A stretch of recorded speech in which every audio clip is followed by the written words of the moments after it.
नमस्कार। संगीत क्लासेस में आपका स्वागत है और मैं हूं वीरेंद्र भारद्वाज।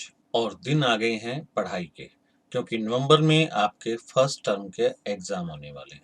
सीबीएसई ने सभी बोर्ड क्लासेस के सैंपल पेपर रिलीज कर दिए हैं और आज हम सेशन 2021 के फर्स्ट टर्म के म्यूजिक के सैंपल पेपर को देखने जा रहे हैं।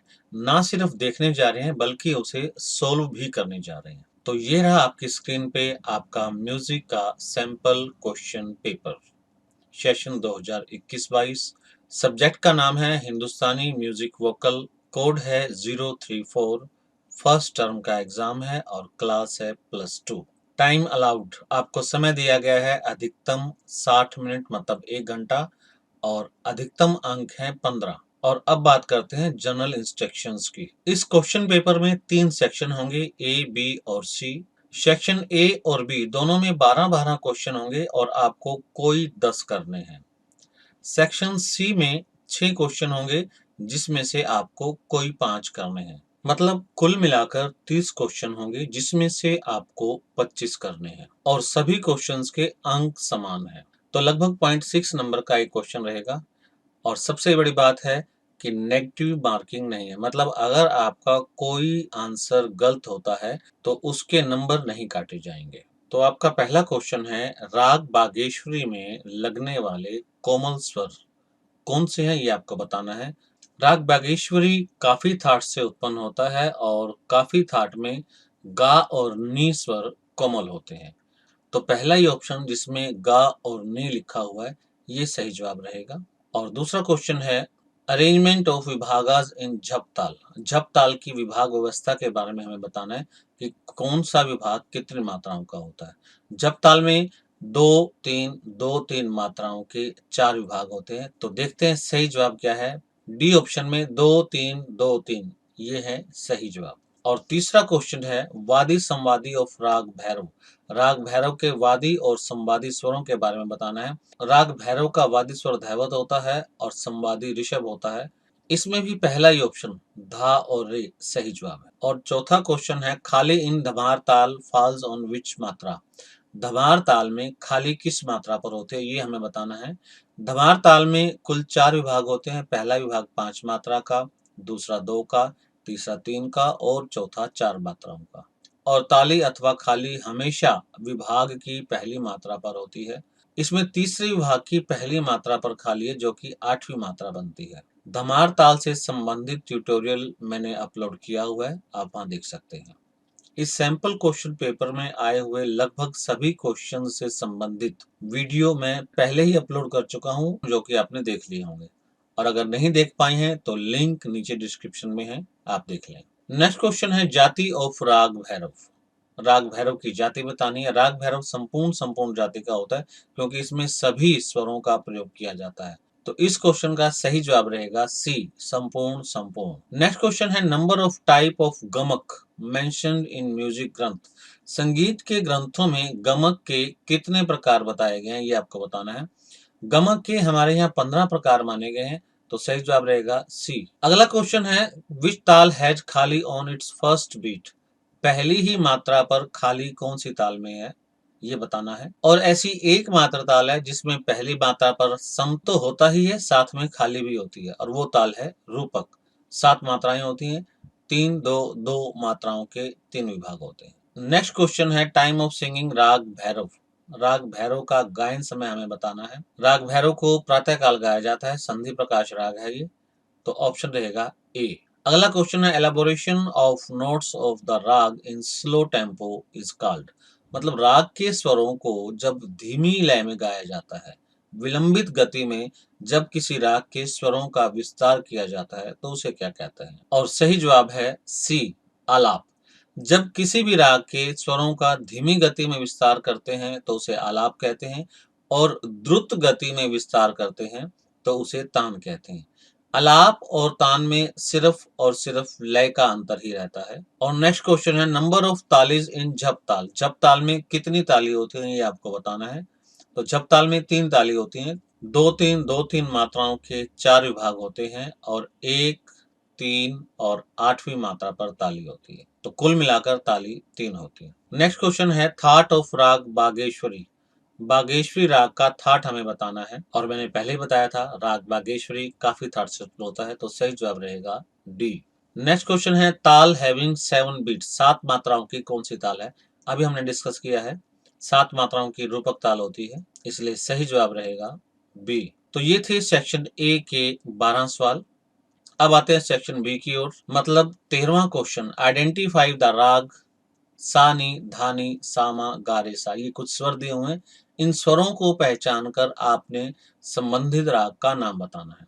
इस विषय पर मैंने डिटेल में एक अलग से ट्यूटोरियल बनाया है, आप लिंक डिस्क्रिप्शन में देख सकते हैं। किसी भी राग को पहचानने के लिए हमें उस राग के स्वरों का रूप देखना चाहिए कि कौन सा स्वर शुद्ध है, कौन सा कोमल है, कौन सा तीव्र है। इस स्वर समूह में अगर आप देखें तो नी कोमल है, फिर दोबारा से नी कोमल है, और फिर गा कोमल है। मतलब कुल मिलाकर गा और नी ये दोनों स्वर कोमल है, और जब गा और नी दो स्वर कोमल होते हैं तो थाट बनता है काफी। और हमारे सिलेबस में दो ही राग हैं, एक बागेश्वरी और एक भैरव।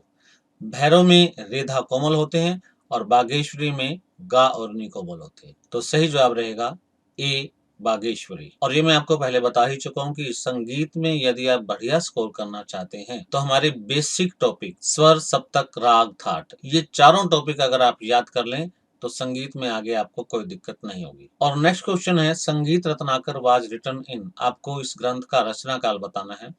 संगीत रत्नाकर की रचना 13वीं शताब्दी में हुई थी, इसलिए सही जवाब है सी 13वीं शताब्दी। नेक्स्ट क्वेश्चन है पूर्वांगवादी राग इज दैट हुज, मतलब पूर्वांगवादी राग वह होता है जिसका वादी स्वर सारे गामा में से एक होता है। रागों का गायन समय निर्धारित करने के लिए हमने स्वरों को दो भागों में बांटा हुआ है, पूर्वांग और उत्तरांग।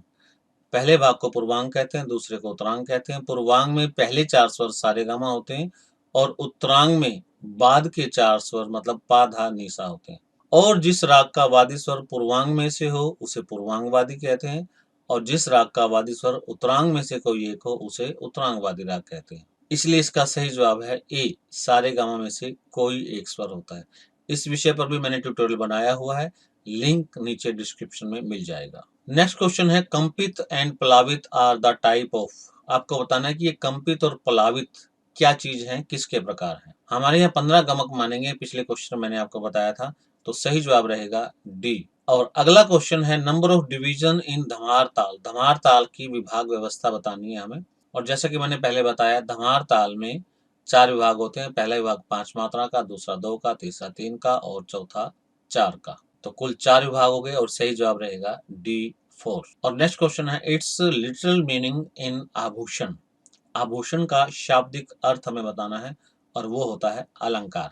अलंकार को ही आभूषण कहते हैं, तो सही जवाब रहेगा ए अलंकार। और नेक्स्ट क्वेश्चन है नंबर ऑफ चैप्टर इन संगीत रत्नाकर, संगीत रत्नाकर में कितने अध्याय हैं ये बताना है। और संगीत रत्नाकर में अध्याय हैं कुल 7, और यही एक कारण है कि इस ग्रंथ को सप्त अध्यायी के नाम से भी जाना जाता है, तो सही जवाब रहेगा सी 7। और नेक्स्ट क्वेश्चन रहेगा कंप्लीट द दुगुन ऑफ झप ताल, झप ताल की दुगुन को पूरा करना है, कुछ बोल दिए हैं बाकी हमें बताने हैं, और वो बोल हैं धिन ना ती। और इस ताल के अगर पूरे बोल मैं बोलूं तो धिन ना धिन ना तिन ना धिन ना, और इसकी अगर हम दुगुन करें धिन्ना धिन धिन नाती नाधी धिन्ना, मतलब अगले बोल रहेंगे नाधी और धिन्ना, और वो है ऑप्शन सी में, तो सही जवाब रहेगा सी नाधी धिन्ना।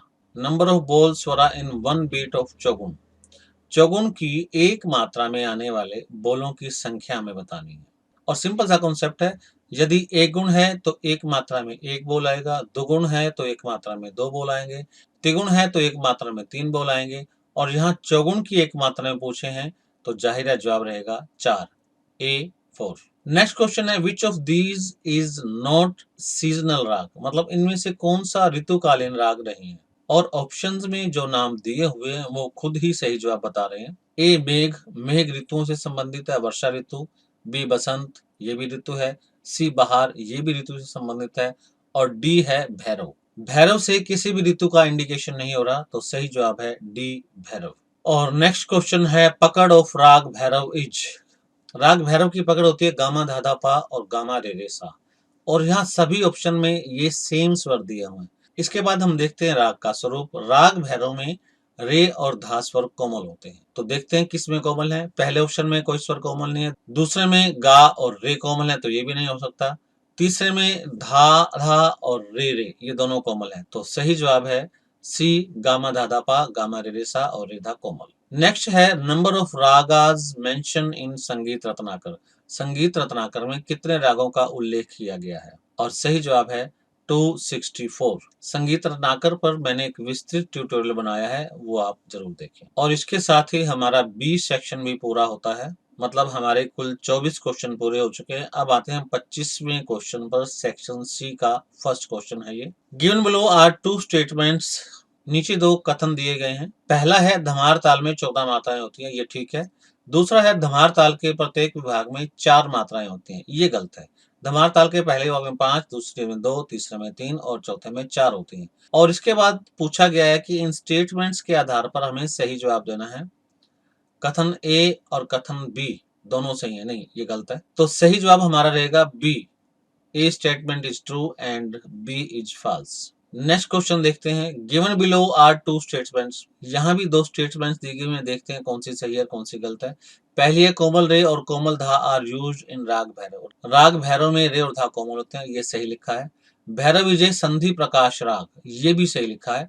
राग भैरव प्रातःकालीन संधि प्रकाश राग है। तो इसका मतलब है दोनों स्टेटमेंट सही है। आइए देखते हैं कौन सा ऑप्शन है। Statement A is true but statement B is false, गलत है ये। और बी में दिया है A false and statement B is true, ये भी गलत है। स्टेटमेंट सी है A and B both are true, तो सही जवाब रहेगा सी। नेक्स्ट क्वेश्चन है। Given below are two statements. पहली है द ऑथर ऑफ संगीत रत्नाकर इज शारंगदेव, ये सही है। Sangeet Ratnakar is one of the important granths of medieval period, मतलब मध्यकाल का एक मुख्य ग्रंथ है संगीत रत्नाकर, ये भी सही है। संगीत रत्नाकर की रचना 13वीं शताब्दी में हुई थी, जो कि मध्यकाल माना जाता है। तो ये दोनों स्टेटमेंट सही हैं। देखते हैं कौन से ऑप्शन में दिया है। Statement A and B both are false, नहीं ये गलत है। बी में है A and B both are true, तो सही जवाब रहेगा इसका बी, बोथ आर ट्रू। और नेक्स्ट क्वेश्चन है। Given below are two statements. पहली है A specific pattern of notes is called अलंकार, मतलब स्वरों का विशेष क्रम अलंकार कहलाता है। दूसरा है अलंकार आर बेस्ड ऑन वर्ड्स, अलंकार वर्णों पर आधारित होते हैं, ये भी सही है। हमारे यहाँ 4 प्रकार के वर्ण माने जाते हैं, स्थायी, आरोही, अवरोही तथा संचारी वर्ण, और इन वर्णों के आधार पर ही अलंकार बनाए जाते हैं। तो दोनों स्टेटमेंट सही हैं। देखते हैं ऑप्शन कौन सा है। पहला A true but B is false, नहीं ये गलत है। दूसरी भी गलत है। तीसरे में देखें A and B both are true, तो सही जवाब रहेगा सी, बोथ आर ट्रू। और नेक्स्ट क्वेश्चन है। Match the column 1 with column 2 and choose the correct code. Column 1 के ऑप्शनों को हमें कॉलम 2 के सही ऑप्शन के साथ मैच करना है। तो सबसे पहले है झपताल। झपताल को अगर हम दूसरे कॉलम में देखें तो लास्ट में देखें 10 मात्राएं दी हुई हैं। झपताल में 10 मात्राएं होती हैं, मतलब ए का सही जवाब रहेगा 4। फिर बी में दिया हुआ है द्रुत ख्याल, और कॉलम 2 में है छोटा ख्याल। द्रुत ख्याल को ही छोटा ख्याल कहते हैं, या छोटा ख्याल का ही दूसरा नाम द्रुत ख्याल है, तो बी का सही जवाब रहेगा 1। उसके बाद सी में दिया हुआ है तान। अब कॉलम 2 में अगर देखें तो दूसरे नंबर पर कूट दिया हुआ है। कूट तानों की एक प्रकार है। ताने कई प्रकार की होती हैं, जैसे सरल तान, मिश्र तान, कूट तान, तो सी का सही जवाब रहेगा 2। और डी में दिया हुआ है अलंकार, और कॉलम 2 में अगर देखें तो तीसरे नंबर पर पलटा दिया हुआ है। अलंकारों को ही पलटा कहते हैं, या पलटों का दूसरा नाम अलंकार है, तो डी का सही जवाब रहेगा 3। और नेक्स्ट क्वेश्चन है। Match column 1 with column 2 and choose the correct code. और ये क्वेश्चन आपका समय सिद्धांत से संबंधित है। देखें पहले दिया हुआ ए में राग हैविंग शुद्ध रे एंड शुद्ध धा, मतलब रे और धा दोनों ही स्वर शुद्ध हों। शुद्ध रे और शुद्ध धा वाले स्वरों को दिन के प्रथम प्रहर में गाया जाता है, और प्रथम प्रहर शुरू होता है 7 बजे, तो 7 से 10 वाला प्रथम प्रहर माना जाता है, मतलब ए का ऑप्शन रहेगा 2। समय सिद्धांत पर मैंने एक एनिमेटेड वीडियो बनाया हुआ है, और लिंक नीचे डिस्क्रिप्शन में आप जरूर देखें। और बी में दिया हुआ है राग हैविंग कोमल रे, मतलब कोमल रे और कोमल धा का संबंध किससे है, ये हमें बताना है। कोमल रे और कोमल धा वाले स्वरों को सुबह 4 से 7 बजे के बीच में गाया जाता है, तो इसलिए इसका तीसरा जो ऑप्शन है वो सही जवाब रहेगा। बी का जवाब रहेगा 3। और सी में दिया हुआ है राग हैविंग कोमल गा एंड कोमल नी। कोमल गा और नी वाले स्वरों का संबंध किससे है? कोमल गा और कोमल नी वाले रागों को 10 से 4 बजे के बीच में गाया जाता है और सी का सही जवाब रहेगा 4। और लास्ट में है मा मध्यम और कॉलम 2 में सबसे ऊपर आधुदर्शक स्वर दिया हुआ है। मध्यम को ही आधुदर्शक स्वर कहते हैं। मध्यम का ही दूसरा नाम आधुदर्शक स्वर है। और ये आपका लास्ट क्वेश्चन था और आप ये बेहतर बता सकते हैं कि आपके कितने जवाब सही हैं, आपने कितने अंक प्राप्त किए हैं। इस क्वेश्चन पेपर से संबंधित अधिकतर टॉपिक्स YouTube पर आपके अपने चैनल संगीत क्लासेस पे उपलब्ध हैं। उन्हें आप देख सकते हैं और फिर भी यदि कोई दिक्कत हो, कोई चीज समझ ना आए तो मुझसे संपर्क कर सकते हैं। आज के लिए इतना ही काफी है। फिर मिलते हैं अगले टॉपिक के साथ। तब तक के लिए नमस्कार।